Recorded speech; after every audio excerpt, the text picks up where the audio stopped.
For too long, we have been a bit separated. Those organizations had different agenda, different governance, and it's the time to work together for more collective impact. Jean, thanks a lot for being with us. In fact, I'm wondering, what is the CEO of Enabel and the current president of the Practitioners Network doing at a meeting discussing the enhanced coordination, in particular about export credit agencies? Well, why do you care? Why are you doing this? And is that something that the development agency should be doing?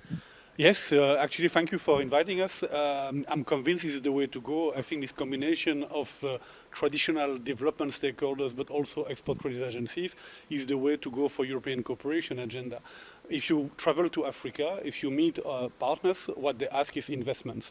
Why European companies don't invest enough on the African continent, while there is a huge market potential, is because there are too many risks. And to de-risk is not only about financial instruments, not only about providing guarantees, but also to provide an enabling environment, reforms, enabling business, local content, and that's what we do. And for too long, we have been a bit separated. Those organizations had different agenda, different governance, and it's the time to work together for more collective impact.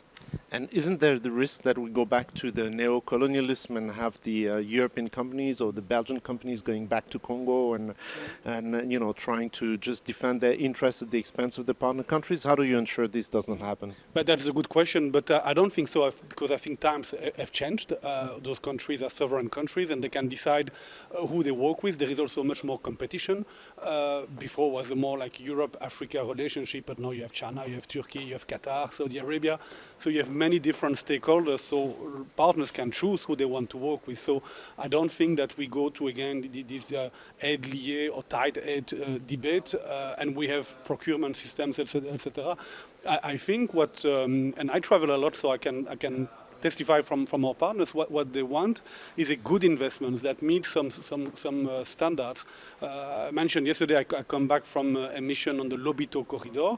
When you meet the stakeholders in Zambia or in Katanga in DRC, they say, we would like an investment that provide decent jobs, that pay local staff correctly, and that respect our environment, and that help us in developing environmental reforms.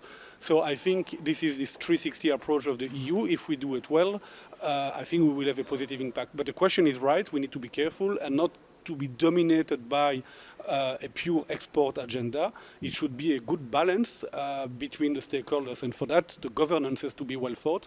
But I think the time where everybody works separately, it's over.